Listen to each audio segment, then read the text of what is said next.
अगर मैं आपसे कहूं कि बिहार में रूपचंद्र नाम के एक आदमी हैं जिनकी 1 2 3 4 5 6 नहीं बल्कि 40 पत्नी है, धुआं निकल गया। मतलब माधुरी दीक्षित ने भी गाना गाया था 1 2 3 4 5 6 7 8 9 10 11 12 13 13 करूं गिन गिन के इंतजार। इन्होंने कहा नहीं, इंतजार नहीं करेंगे।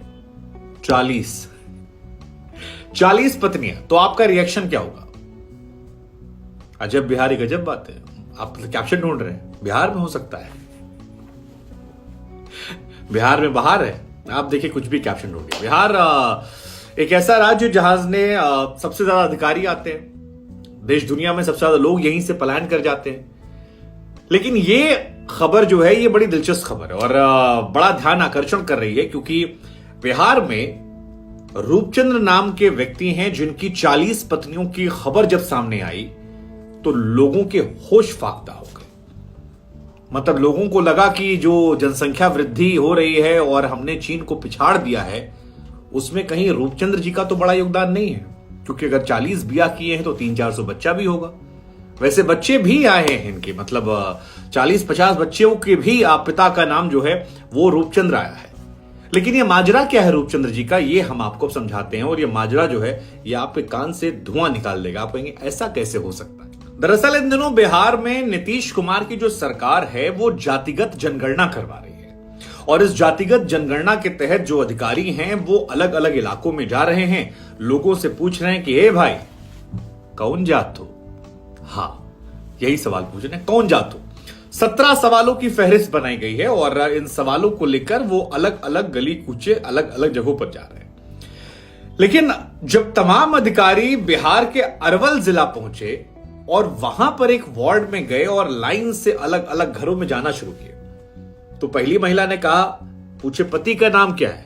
कही रूपचंद। दूसरे वाले घर में गए, पूछे ए भाई दीदी तुम्हारे पति का नाम क्या है? वो भी कहीं रूपचंद। और ऐसे करते करते करते करते उस मोहल्ले में 40 घर ऐसे निकले जहां पर पति का जो नाम था वो रूपचंद था। अब अधिकारियों को समझ नहीं आया कि ये भैया है कौन आदमी, ऐसा कौन सा दिलेर आदमी है जो इतना क्रांतिकारी कदम के बैठा है, इसको तो नोबेल पुरस्कार मिलना चाहिए। मतलब 40 बीवी एक साथ मैनेज किया है। अभी तक 8-10 खबर फॉरेन से आती थी, लोग हिंदुस्तान में पगला जाते थे, लेकिन 40 बीवी। पूछने लगे, मोहल्ले में और पता किया तो पता लगा किसी के बाप का नाम रूपचंद, किसी के बेटे का नाम रूपचंद। मतलब रूपचंद कहीं ना कहीं हर घर में निकल रहा था, किसी का बाप, किसी का बेटा, 40 लोग का पति। वो भी सोचे ये भाई। अब ये 40 लोग के रूपचंद की बात जब पटना तक पहुंची और पटना से दिल्ली पहुंची तो अधिकारी जो सीनियर थे उनके भी होश फाख्ता हो गए। बोले बाबू पता तो करके आओ लोकल लोगों से, आसपास के मोहल्ले से, कि भैया रूपचंद्र जी कौन हैं, इनके चरण छुए जाएंगे, इनको पुरस्कार दिया जाएगा, इनको इनकी वीरता के लिए इनाम मिलना चाहिए। तब पता लगा कि ये जो मोहल्ला था अरवल अगर नाम, हाँ अरवल नाम है, ये दरअसल एक रेड लाइट एरिया है और यहां पर जो महिलाएं रहती हैं वो प्रोस्टिट्यूट्स हैं। वो नाच गाकर अपना धंधा पानी करके यहां पर जीवन गुजर बसर करती हैं।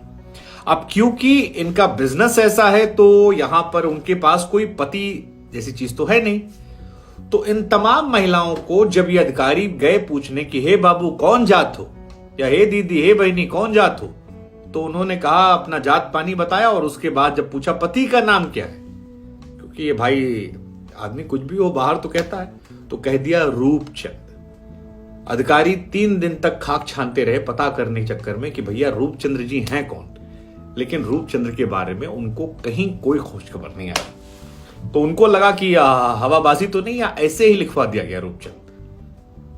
ये भी खबर दिल्ली तक गई। अधिकारी भी लोग कहे यार लेकिन अगर लिखवाना ही था तो केवल रूपचंद्र क्यों लिखवाया, राम गोपाल, सीता राम या हरिओम या कोई और नाम लिखवा। अच्छा, उससे बड़ी बात यह कि जो उनके पास आधार कार्ड था, जिनके पास था आधार कार्ड या पैन कार्ड, उसमें भी उनके पति का नाम रूपचंद लिखा था।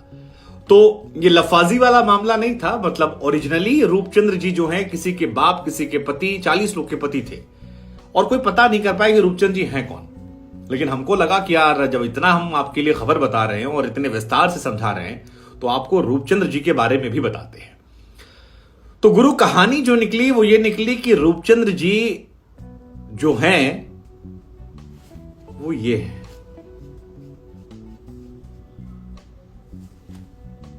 दक्षिणा, पैसा, ना बीवी ना बच्चा ना बाप बड़ा ना मैया, the whole thing is that कि भैया सबसे बड़ा रुपया। रूपचंद्र जी पैसे को ये महिलाएं कहती हैं, और इन 40 महिलाओं ने जिसे अपना पति माना है वो उस पैसे को माना है जिसके लिए वो ये काम करती हैं। समाज ने उनको अलग कर दिया था, उनका सहारा सिर्फ पैसा है, और इसीलिए इन तमाम महिलाओं ने जब सरकारी आधार कार्ड में नाम लिखवाना रहा तो रूपचंद्र कह दिया। उस मोहल्ले में, उस इलाके में पैसा को रूपचंद्र कहते हैं, रेड लाइट एरिया है, और एक कोड नेम दे दिया गया था। तो वो जो कोड नेम है उसी का इस्तेमाल करके उन्होंने कह दिया। अधिकारी तो पूछते रह गए, भाई कौन जात हो? हमको लगा हम आपको बता दें रूपचंद्र जी की 40 बीवियों की कहानी।